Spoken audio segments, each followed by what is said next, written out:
Eberflus. I'm going to say it every single time. Had to say it again, but hello, everyone, and welcome back to this episode of Just Another Year Chicago. My name is Nick Brody, joined alongside my good friend and co-host, Tony Sapita. Shocking news. We are mad. We are angry. We are every emotion that isn't happy. Devin Hester, honestly, the greatest and most scared returner of all time, was snubbed of his first ballot NFL Hall of Fame for class of 2022. We're going to go into that in a minute, but it absolutely snubbed. Tony, before we begin, though, if you had to choose between a 100-yard dash, but you get a 50-yard head start against Devin Hester or a cheetah for $1 million, who do you think you have a better chance of beating? The cheetah. Definitely the cheetah. I imagine the cheetah just like, I don't know. This is prime Hester, by the way. Yeah, I imagine Hester. The cheetah gets tired, whatever. Like, it's Devin Hester, man. Devin Hester, and we'll talk about it.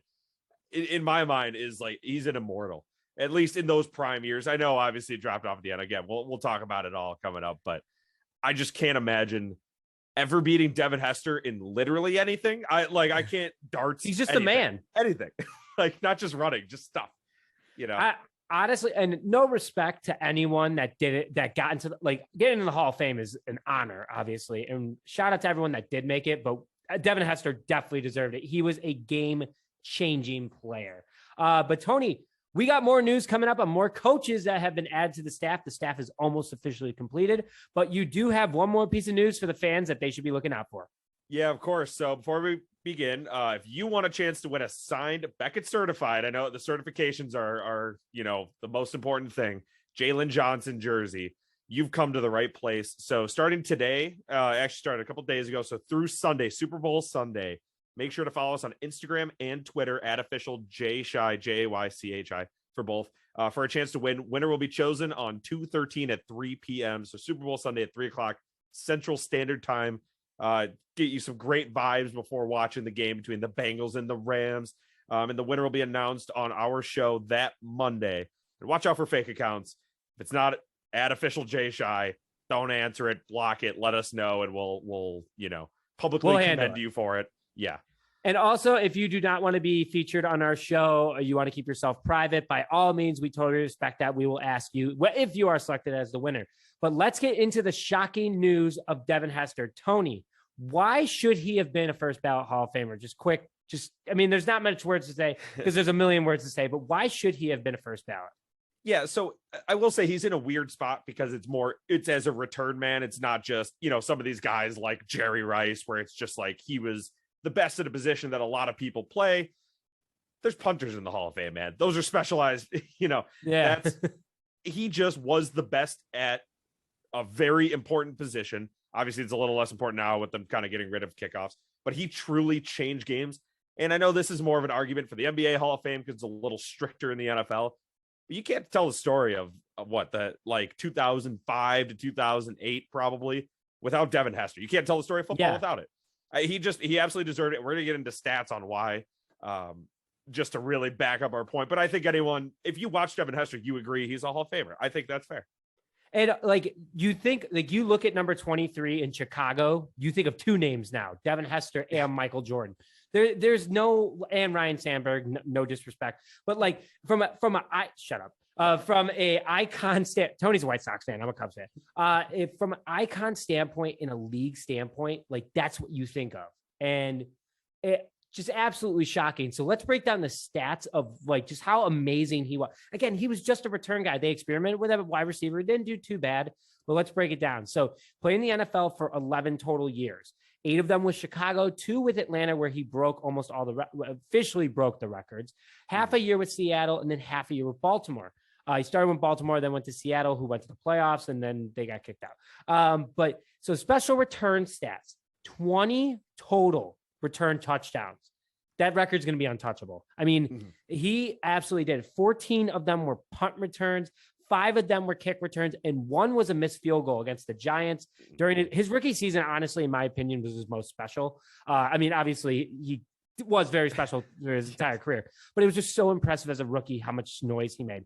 He's a 4-time Pro Bowler, 3-time first team All Pro, 1-time second team All Pro. So obviously he's got, and we're going to get to the awards in a minute, but his wide receiver stats, the Bears experiment with him a little bit at wide receiver. Didn't do too bad in 6 seasons with the experiment, almost had 3,000 yards, 14 touchdown catches, but he was just fast. He was more of like a special package kind of guy. I know everyone, I talk very fast, but I just want to get through this for you all. There's a lot to go over. Yeah. As fast as Devin Hester. That's what I'm trying to be. But so rewards, this guy just won rewards besides owning records. Rewards. He's on the NFL 100 all-time team. So he's considered one of the top 100 players in the game or most impactful players of the game. How he's not a first ballot Hall of Famer, you tell me, buddy. Pro Football Hall of Fame all 2010s team. Pro Football Hall of Fame second all 2000s team. 2006 NFL all rookie team. 2011 NFL top 100 players. He was number 32. 2012 NFL top 100 players. He was 48. He is 13 times special teams player of the week. Almost a full season. And he is the first player, as all of you can absolutely remember, and it's going to be the cover. It's the thumbnail. He is the first player to ever, and only player to ever return the opening kickoff of the Super Bowl. Just 41. I mean, that, Tony, words for Hester, I'm just going to say it. You are ridiculous. Like, I know that's just the, but that's his tagline. You are ridiculous. And it's also ridiculous that you weren't a first ballot Hall of Famer. But if you go back, Tony, and I remember I was eating Lou Malnati's pizza, how ironic, with my dad and my uncle watching Hester bring it back. That's what made me fall in love with the Bears. And that's why we do what we do today. So we could thank Devin Hester for sitting here right now. But in words for Hester, what would you say? Yeah, a couple of quick ones. The Super Bowl one I'll start off with. Obviously, I remember I would have been 8, 9 years old. You had a bunch of family friends that all had kids around the same age. We'd always go to the same guy's house for the Super Bowl. Finally, the Bears are in it. They've been doing it for years and years. So finally, the Bears are in it. And we're like us kids, we understand football. We watch football, but we don't like truly get it yet.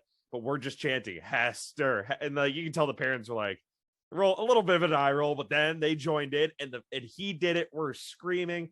It was truly like, that's kind of right where I start to remember things. I'm getting chills thinking about that. Oh, man. It is like the purest snapshot in my mind, probably my oldest memory.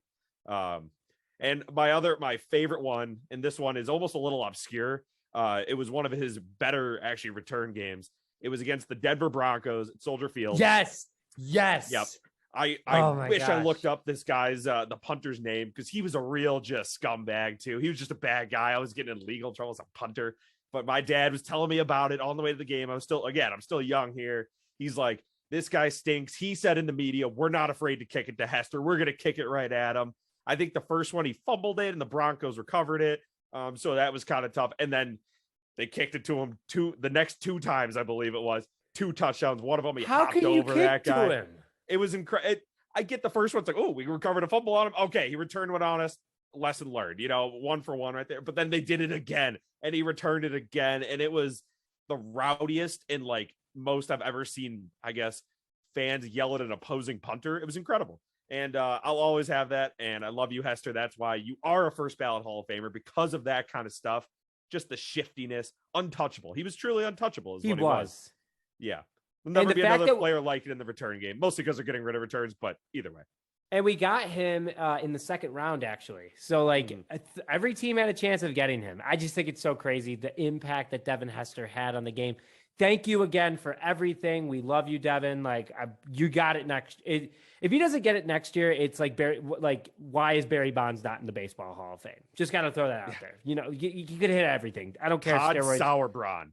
That scumbag. He's got a horrible name. DUIs and stuff. Just a bad guy talking trash to Devin Hester in the media, dude. Oh, he definitely sits at his local whatever bar and brags I played in the NFL, and then you look him up, and then it's just him just eating dirt at Soldier Field with Devin Hester jumping over him. But yep. Tony, quickly before we close out for everybody, we did promise that there are some head coaching news, or not. God, I've done that twice now. There's new coaching news under Matt Eberflus. So Tony, who did we hire for our safeties coach? Yeah, so the head safeties coach is Nick. Thank you. No, Andre Curtis has been hired as the coach for the safeties.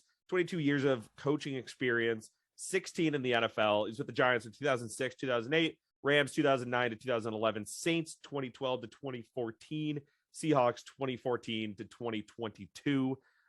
60 Bs, made a total of 9 trips to the Pro Bowl.